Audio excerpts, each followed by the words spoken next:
right, welcome everyone to a very special edition of ISELP in Motion. This is our podcast that's a little different than usual.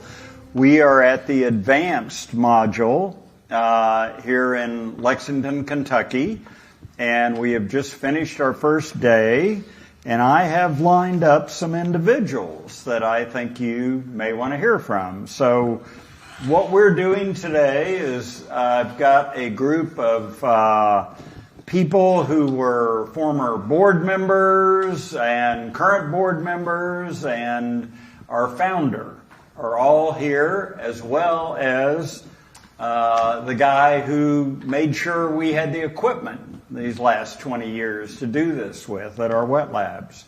So I'm honored to be joined by Dr. Jean-Marie Denois, founder of ISELP, Dr. Russ Peterson, original board member, Dr. Duncan Peters, original board member, Dr. Will French, newest board member, and the gentleman who got us the equipment when we needed it, Scott Giebler, our first corporate sponsor. And gentlemen, thank you all for being here. Thank you. So we're going to talk a little bit about the origins of ISELP. And so Jean-Marie, we're going to start with you about how you remember the original vision for ISELP and when and where it came about. And so let's start with that. So the origin of ISELP is quite simple. It was to help practitioners to work in the field because there was a lack of education in our field, the locomotor system of the horse and locomotor disease of the horse. And there was immediately a need felt by practitioners to have more education on that. And the objective of ISELP was to provide a new approach of lameness and locomotor dysfunction in horses. A new approach based on clinical examination and imaging. And because this approach is less invasive than the classical approach described in books using diagnostic analgesia. For us, in ISELP, diagnostic analgesia is used to confirm. It is not the first procedure to be used on a lame horse. It is the end. After complete clinical evaluation and imaging, especially using radiography and ultrasonography. The other thing is what ISELP provide, knowledge in anatomy and biomechanics, and this is essential to understand the origin of lameness and dysfunction in horses. And this is also the base for rehabilitation. So this is this complete approach, new approach that is provided by ISELP, and on top of that, we help practitioners to document the cases because we can provide the background, but they also have to develop their own experience on their own horses, the type of clientele they are working with. And this is what makes ISELP very special in the education. And we're going to talk a little bit about what some of the early hurdles were, and maybe we'd open that with Scott, who brought us the equipment and sometimes had to deal with equipment when it was hung up in customs and we were awaiting it at another ISELP module. How did you swing all that, Scott? Well, there was definitely some logistical challenges. I'd say that the same today, they just changed a little bit in the post-pandemic era. But back then, especially when you went from domestic to international, the laws were changing all the time. Customs didn't know how to move things through. Logistically, we didn't know all about the carnets and the hadars required. Communicating through multiple vendors from the United States, through the customs agents of both countries, and getting it off to a DHL agent in Europe was always a challenge.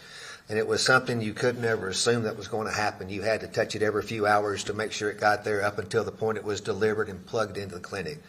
But it was just, it was a collaboration of a lot of individuals, both internally at our offices and the personnel on the grounds at the different clinics in the UK, the Netherlands, Italy, and France at the time. So it was just a collaborative group effort to get it done. But it did provide for some long nights. Put it that way. And worried phone calls. Ooh, yeah. I learned French and Italian really quick, so it was quite the trip. But it was a challenge, and it will continue. But it's been handled by a lot of great people, so it'll continue to get better. Well, I can guarantee I speak for all of ISELP in thanking you for your effort all these years. Had a lot of support from colleagues. Hey, Russ, now you were involved from the get-go on this, and you were one of the original 4 module sites. And we used to love going to Peninsula and doing it. That was always the best party. I think Wonder Bread 5. Yeah, Eric may have taken that title by now since you laid it down. But tell us what you saw some of the challenges were as we were starting up. Well, I think practices and people were doing lameness exams.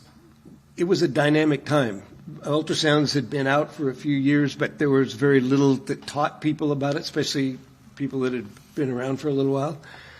And I think we actually had John Marie come up. Well, in 2005, he came to our clinic as not an ISELP. This was before we formed ISELP. And he came and we had a 1-day weekend, a 2-day weekend of just a practice open house, for clinicians. And I had been down to Alamo Pintada and saw him there and thought, gosh, this is great. Thought we ought to have him come up. And when he came up, it was a potpourri. 2 days, I think you covered everything on the horse. And basically everyone was sitting there glary-eyed and had no idea how much of it they'd remember as they walked out. And then you, I think, had him also the year before we formed. Yeah. And so between all the collaboration and things, it's like, well, if we have a group, we have to have multiple people and have to divide it up so that we can grasp something. And it'll be 3 days instead of 2 days. And it just evolved into something that got real organized. But I think it really formed an educational base and it was like I said, the early modules were fun, and they were practitioners who wanted to get better, came to see somebody who could teach them ultrasound and imaging and an approach to lameness and anatomy. That was one of the key things, is people said, I didn't know anything about this till he told us the anatomy, so we'd know something, And I think that's how it evolved. And the first year we had it, that was pre-Bob and Liz. And we had a guy come, and we didn't have live streams because that came later. But we had a guy come, and we realized after he did it for 2 days, we made some CDs of it at the time. That was the technology. But we realized that it's hard to get this information out to other people, just the people in our area. And so then right after that, the next year, we had Bob and Liz go, and of course they've contributed so much to it spreading from practitioners locally to practitioners in the United States to now internationally, which the goal was when we named it. So I think one of those first early courses too, Professor Denois got little snippets over 20 years that I wasn't used to, but one of the first things he ever said was, if you can see it with an ultrasound, you can injure it. And I think that was such an impactful statement. I looked to the faces around the room. I don't think anybody ever thought about that way. So I think that was just there's little snippets along the 20 years that just make so much sense to tying together the sport horse diagnostics that he just put a cover around. So Duncan, now do you recall, here's a trick question for you. How many CD, DVD discs were in that original packet that we used to have every time we did a module? Do you remember? I do not remember. My memory is not that good for that, but I do recall I had always said when I was in practice, I really missed out. We had anatomy the first year of vet school, but, we really needed a functional anatomy at the end of vet school when we knew more about what the heck was going on and the things that could happen. And I think that's one of the biggest things that John Marie brought forward, to incorporate that biomechanics and that anatomy, so it all made more sense. I mean, we all looked at lame horses, But that approach was really different and gave us an opportunity to do more and to do more effectively in terms of what we did, trying to figure out what was going on. The other thing, I think, big part of it was the camaraderie. There's, as Russ alluded to, there's a group of practitioners out there that just wanted more, needed more, and had the desire to pursue that. And I think that has really spurred the growth of ISELP over the years. But those first modules and that the modular system was very good, but they were very personal too. I remember yours at your place, Kent. We had it in the community center in Middleburg, and then we all went to your house and had a barbecue. At dinner. Yeah, I mean it was great. And Russ alluded to his parties out west were terrific in terms of that. Whether they had a Jimmy Buffett scene or theme to them, or some Paradise go-kart Island racing. we go or paintball. What was it? A paintball. Yeah, Laser. or a laser. Yeah. But that camaraderie we built within the early modules was really great, and I think that still spurs a lot of people to come together, and now we have sort of a larger, wider generational group of people than what we did initially, but very effective. Yeah, and you were one of the original members who took the test. So the original, as Jean-Marie laid out the program years before, and then all of us who were the original board members then, and putting on those, there were just 4 modules in the U.S. That's all that existed. Europe hadn't come on track yet. And so we did that, and in 2 years, we took all 8 of the modules. And then we had to sit down. And you guys remember that we went to the last module, which is now starting to pick up, and we had, a crowd, 30 people. And then we did that module, and then almost immediately, it seemed to me like we rolled into the test. Yeah. And we'd had those 6 discs in the thing to study from. That was our study guide. And I remember I would be up working out, and my wife would come up and she'd say, "What are you doing?" And I said, "I'm learning French." Exactly. I remember the word that got me was parallel. It took me 3 modules to get parallel. I couldn't ever tell micro from macro. I didn't know which row you wanted. Yeah, but that first test was done at a module that we put on at Haggard out in, and I remember that for that first one of those first modules, we had heaters in the outside barn, and we were doing, the transrectal approach, and in all the reproductive area there, but. I remember our test was we did it in the barn, and it was a group of 4 of us that it was pretty chilly, and it went well into the night, and presenting our cases and everything else, but it memorable, definitely memorable, and I think for anyone that's been certified, it has been memorable. Yes. I was mildly terrified taking it, but the thing I remember is that and I talked to several other people over the years who have taken it, and they said, "Were you scared taking the test, Ken?" And I said, "Yes, but I was not going to cry." And I know some people here have, but it wasn't me. But, Will, what about when you took the test? Yeah, when I took the test, in prep for the test, I also, spent a lot of time watching the DVDs and the videos, and my wife also would come into the kitchen and say, "What are you watching?" But at that point in the studying, I had gotten to the point where I could understand Jean-Marie on double speed. So it was French in motion. It was fast. I mean, just circling back, I'm obviously have fewer gray hairs than many people here, and newer to the scene. I think the first module I went to was in 2012 or 2013, and my original education was from a United States veterinary school that was pretty standard and thought I knew some things, and I was encouraged by Cooper Williams and Mindy Story that if you want to get better at lameness, you should really go to an ISELP.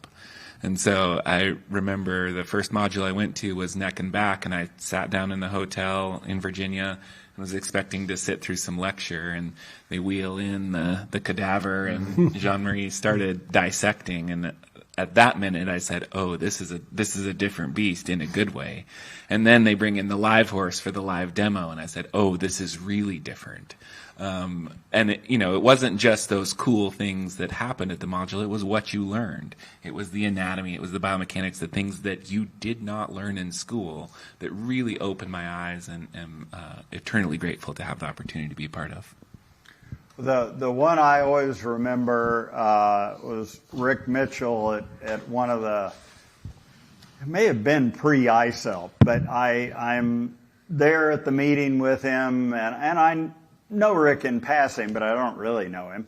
And we run into each other as he's walking out of the bathroom and I'm walking in, and we kind of bounce off each other, and he's sitting there holding his head, and I go, are you okay, Rick?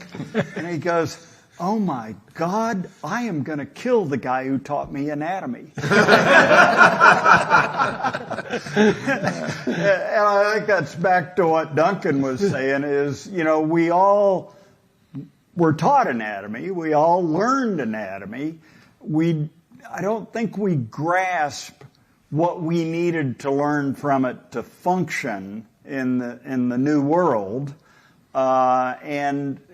So that's where working with you, Jean-Marie, has been an incredible eye-opening experience, because you kind of took us all back to freshman year and then said, yes, this is why you need to know that. And that's the part no one ever told me. Kent, you need to focus on this, because it's going to be critical to your ability to image animals and diagnose lamenesses and put cases together as you get out and practice. And I didn't know that. I was mostly trying to get a date with my lab partner. I didn't grasp that I was going to really need all this stuff. And so I think that's what really brought it out for me, was how you retaught us anatomy in a functional manner, case-based, and made sure you did it in a manner that it stuck with us. And that's hard to do. Yeah, what was demonstrated in veterinary school, the pinnacle of being a good lameness practitioner was whether you could put the needle in a right spot in the joint. Yeah. That's not actually it, right? It's, can you demonstrate that this is the cause of the lameness and this is why anatomically it's happening, and what are you actually looking at on the screen? And that's what was so different and so helpful to the whole ISELP process. Yeah, and I think, the other thing that's changed along with all that has been technology's changed. I mean, in 20 years, Scott kept bringing us out a newer and cooler ultrasound, and we kept learning things, and then the next thing you know, we're talking about MRI and bone scan and CT and as adjuncts, but Jean-Marie was always pretty adamant that the basis of what you do is your clinical exam, and I thought I was pretty good at the clinical exam, but I learned it to a different level. And then how you integrate technology in, but how still the core basis of what you're doing is radiographs and ultrasound, and again, that clinical exam, and then the other. And so Jean-Marie, talk to us a little bit about how you felt as it's grown in this 20 years and about where you've seen the technology. I think that the technology will help to document, the different problem of the horse.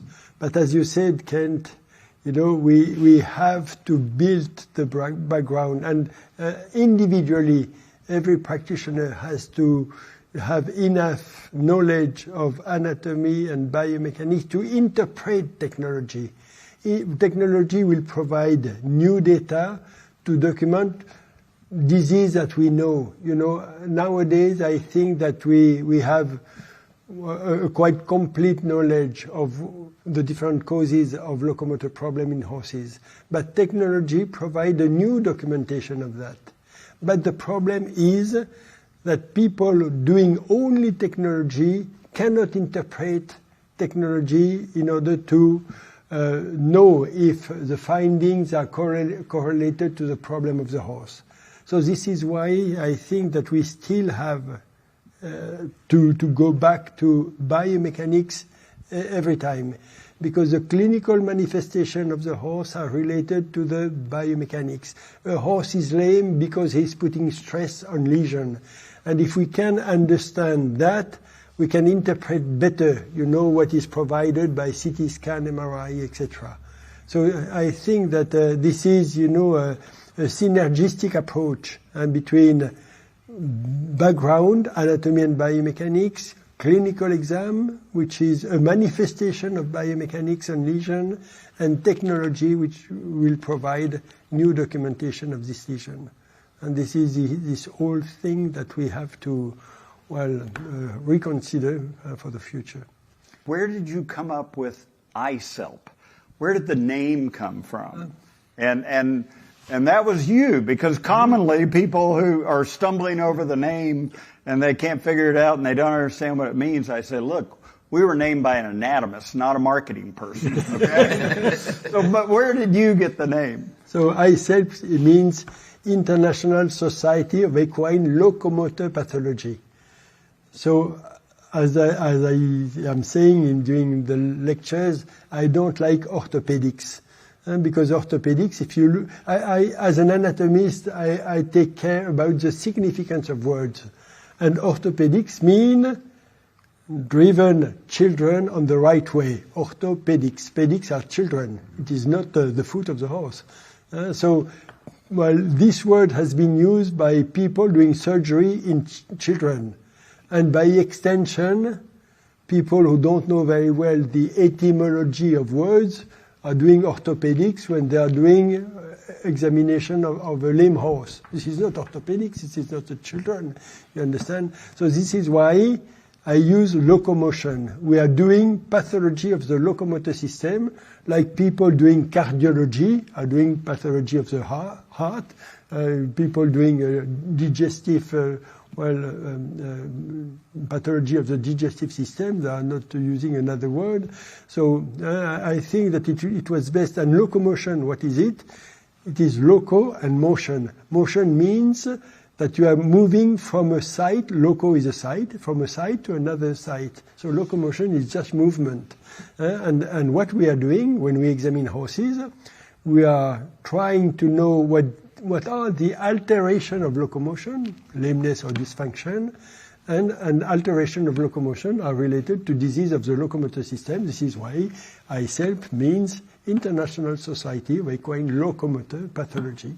We are dealing with this type of problems. Yeah, but if my first couple of years as I was at AEP and explaining ISELP to people, if one more person said, it's ISLEP, I go, no, that's nothing like it. No, it could be ISELP for rehabilitation. ISELP, And of course, when we started, there was no sports medicine boards, there were no rehab, that was true. Something we brought along, and we were involved in doing it with practitioners. And you look at what this has grown to. We have 1,500 members worldwide, and we have 130 members that are now certified as the members who have taken the certifying exam. So, I think that's pretty incredible that we've done that in 20 years. And now I don't have to explain the name to anyone anymore when I show up at a meeting. So so we're going to talk a little bit about where ISELP is today and where we're going with it and what we're doing. And so, Will, I want to ask you, what excites you about where we're going and what we're doing? I think the cool thing about ISELP is that there is a basis and a foundation that will be the same going forward. It's the anatomy of the horse, it's how they move, and it's understanding that better. So what's great about ISELP is that there is this base of knowledge that we can all continue to understand better. And as an organization, we're really committed to helping people figure that out. And that might be in different ways. So if that's via a live stream that you can, watch on your computer, that's great. If that's coming to a module and getting the hands-on, that's wonderful. There are new ways to do that. We're looking at developing some glass horse modules to be able to better understand the anatomy. I can't draw like Jean-Marie can, so to have that information available to members could be really cool. Hopefully this year at the neck and back module in Colorado, we'll be able to debut a new model that will help practitioners ultrasound guide injections of the facets of the back and the neck better. So the cool thing about ISELP, like I said, is the foundation is the same, and we're committed to helping practitioners learn it and figuring out different ways to do that. Russ? Yeah, I think I'm still amazed a little bit that, 20 years ago we started off as a multi-centric, we weren't practices all in the same area. We were all across the country, the original 4 sites. But the locomotion, all the things we think are so common now, when we started, we had dip tanks for x-rays and we had ultrasound machines, which most of us, they were early and we didn't really use them much. And so Jean-Marie brought in something that we could put something together and make a structure to it. But the trick was, I think a lot of organizations like that fade away. I mean, I was in several that were before that were not as globally focused on improvement, personal improvement and learning and being progressive into the next level.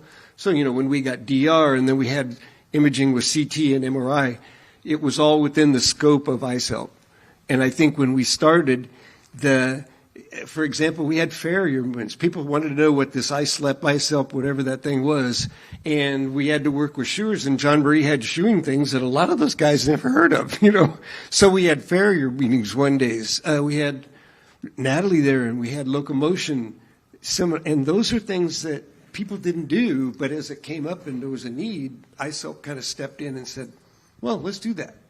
And I think that's pretty amazing to me. I mean, and it wouldn't have happened if we didn't have a leader like that, but we also had to have a group that would go out and try and promote it, extend it out, get it to grow like a virus or whatever. But anyway, yeah. So I think that's the thing that I'm so amazed with. And now it's solid. I never conceived that we would have a successful organization like this that's across all the continents. I mean, now, we've been to the Southern Hemisphere, Europe, and everything else. And I have to say something, Scott, you were talking about getting involved, I remember, I won't say where it was, but we all know when we had one of the early meetings and we didn't have a global sponsor that really could provide all, you got the machines there, but it was a challenge. And we had the one module that turned into be a bunch of ultrasound companies that all had a machine there, and they all had a salesman standing there next to them. So they're trying to sell ultrasound machines to everybody in the room.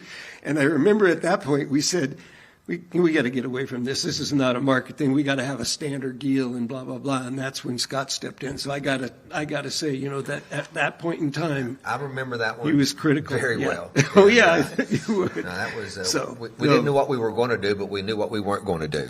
After that one, I do know that for sure. You got it. I won by default on that one. So, no, that was something. Yeah, I remember that too, because I remember walking away from that one and I go, we are never doing that again.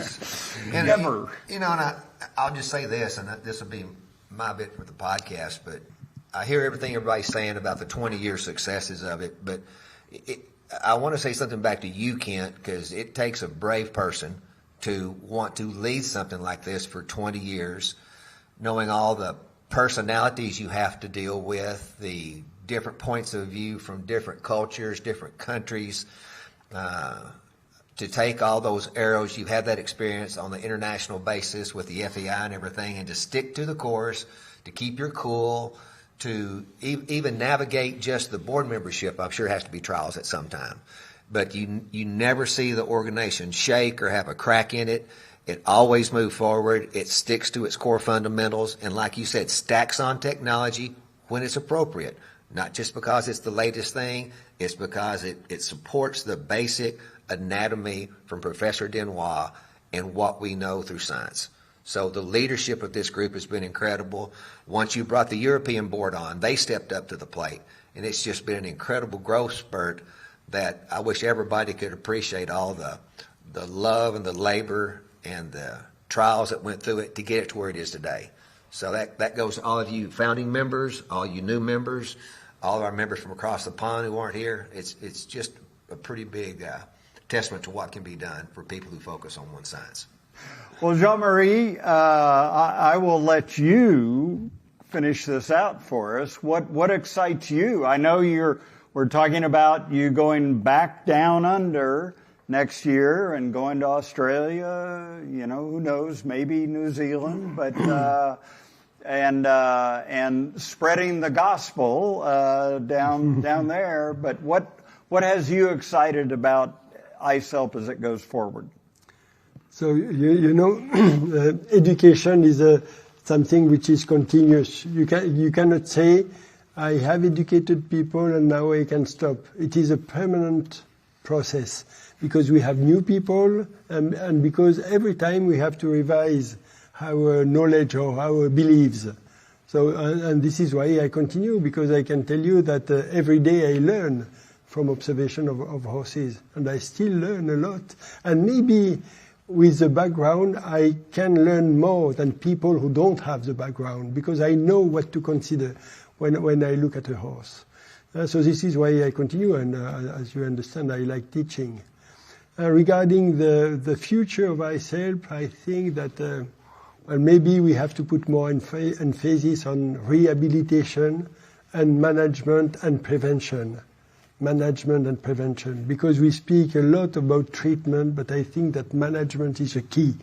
And as long as you are considering the problem of the horse, changing the way the horse is used, the horse will improve, whatever the treatment. So I think that, and if you want to manage, horses in the long term, when you have a young horse, a 5-year-old, you know that you are going to manage him during 10 years. So you cannot rely only on treatment. You have to adapt management.